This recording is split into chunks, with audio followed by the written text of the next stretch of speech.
across the city that we call home. Higher prices, fewer available units, virtually nothing on the market for working people. Hundreds of thousands of New Yorkers are just one rent hike, one medical emergency, one layoff from joining the ranks of the homeless in our city, which have swelled to the greatest numbers since the Great Depression. There is good news, however. There has never been more consensus across the ideological spectrum that we are indeed in a housing crisis and the deep necessity of building more housing across these 5 boroughs. So today, I am meeting with 2 sets of stakeholders who I believe can share key insights into how we've arrived at this point and how we can move forward to a dynamic, growing, and affordable city. I just left a meeting with business leaders in real estate who are investing in and building projects across the 5 boroughs. And I spoke not only about my continued commitment to freeze the rent for more than 2 million rent-stabilized tenants, but also my commitment to asking and understanding the roadblocks that they have faced in building more housing across the city, and how we can ensure deeper levels of affordability, how we can partner in advocating for the resources this city deserves from the federal administration. And I ensured that my door to their feedback, their concerns, and to identifying areas of collaboration will always remain open. Later today, I will meet with New Yorkers who have not been so fortunate. New Yorkers who have directly experienced homelessness and some of the advocates who have spent years in fighting for the dignity of those sets of New Yorkers. I will ask them to share their perspectives, their insights, their recommendations as well. And more than anyone, these New Yorkers have viscerally experienced the central contradiction of our time, that we live in the wealthiest city, in the wealthiest country, in the history of the world, and yet it is increasingly unlivable for many. I look forward to continuing these conversations over the next weeks of this transition and as the next mayor of this city. Addressing the housing crisis is going to take all of us, and I am committed to that work. Thank you. All right, so there's some on topics about the meeting and housing. Yeah. Let's go.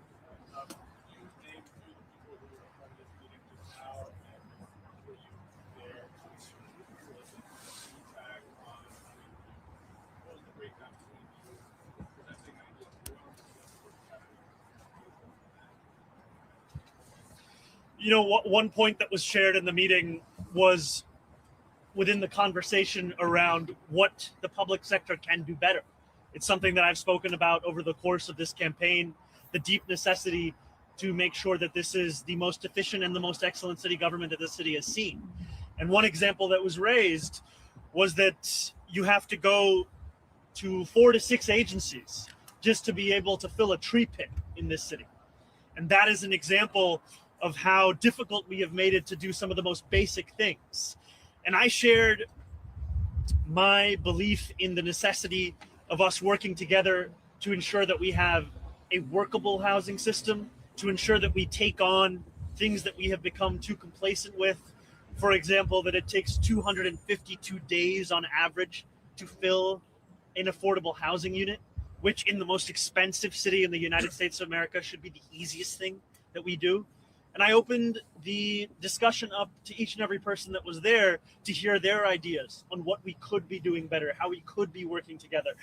Because no matter our differing opinions on politics at large, New Yorkers as a whole are all invested in the welfare and the future of this city.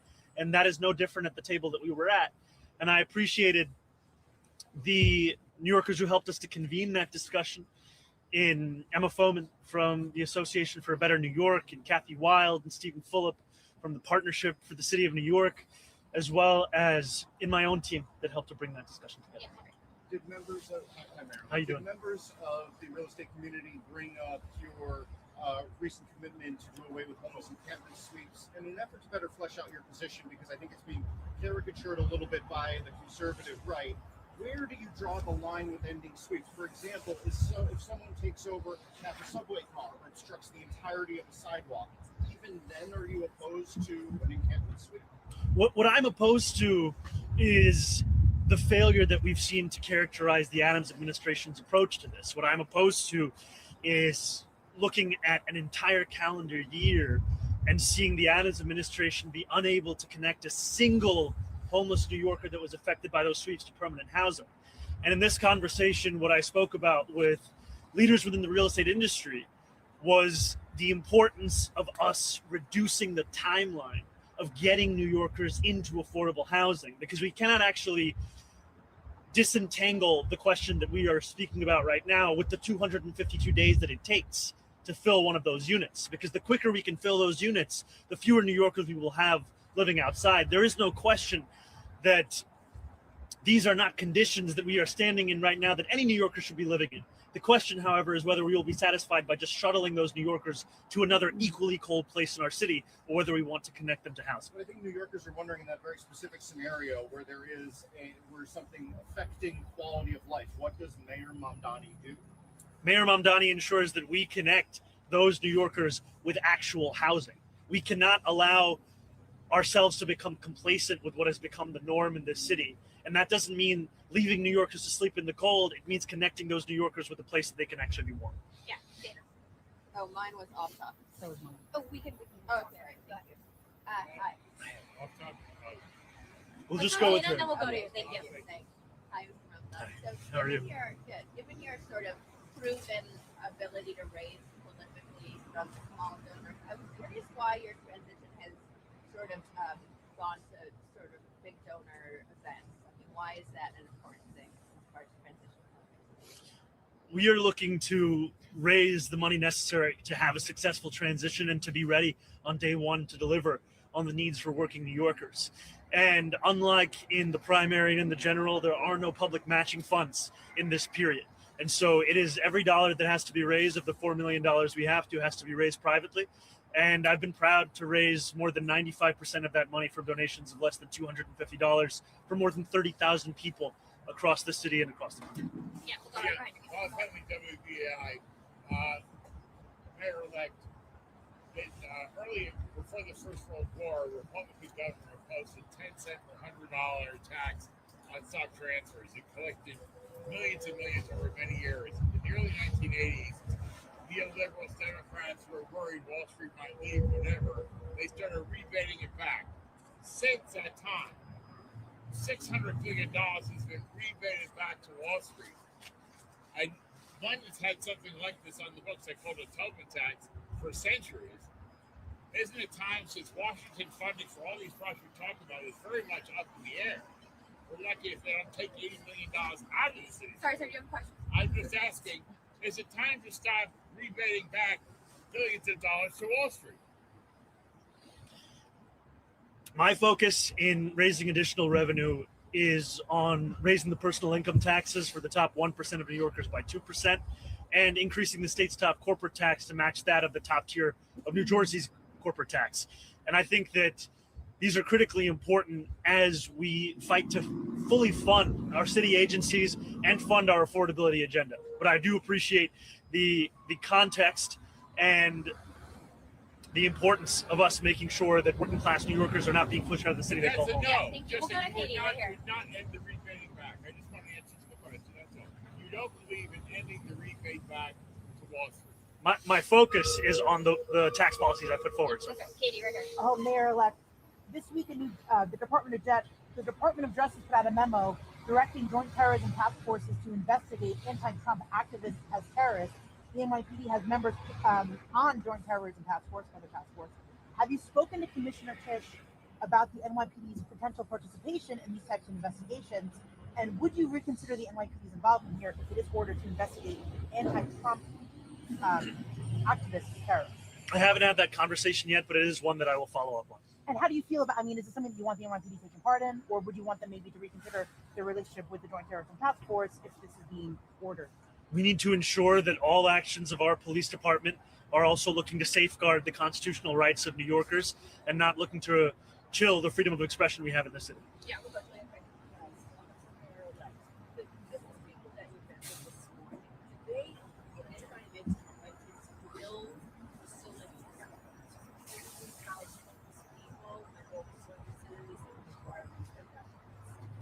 We spoke more about the importance of building additional housing and how that would address the housing crisis at large across the five boroughs. Right, but anything specific to homeless, given that you want to not, worry about the families and you want to deal with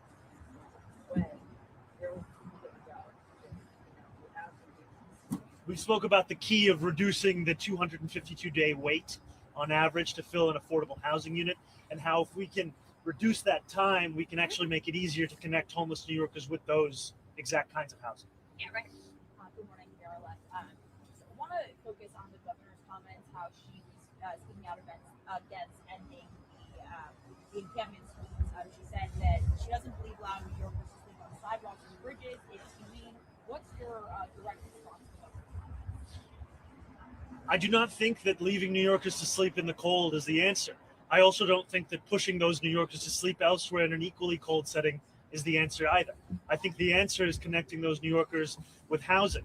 And what I have said time and again since I was asked this question is that we have to look at the efficacy of the Adams administration's policy on this.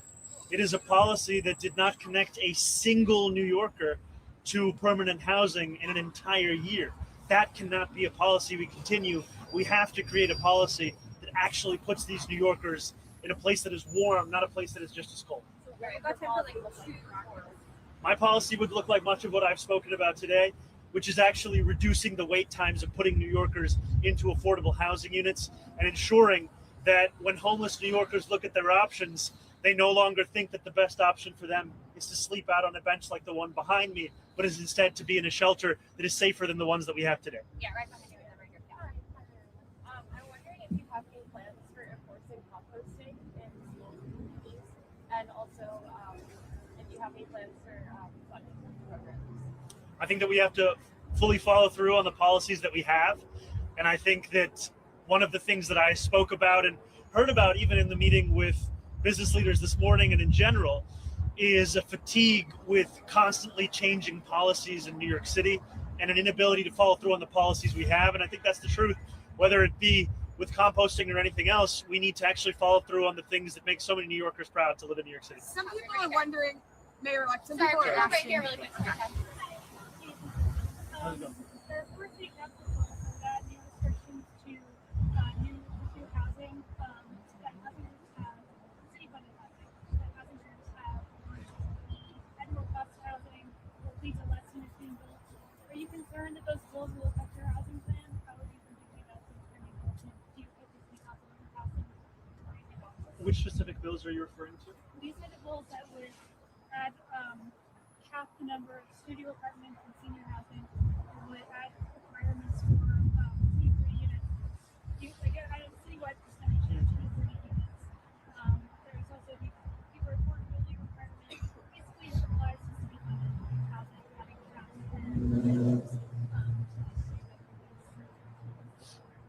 My focus is on building as much housing as we can across the city, and I will stay in conversation with the city council on the proposals they put forward. And I think what it is incumbent upon all of us to do is to ensure that we no longer make this a city that New Yorkers are being priced out of. And I think a critical part of that is building housing at a scale that we haven't seen in the city for quite some time. All right, last one. Last one, Mayor, like just question about My Son Lennon. I don't know if I'm saying it correctly, but some critics are saying that you shouldn't have picked him to be part of the transition team for criminal justice because he was convicted of armed robbery. What would you say to those critics?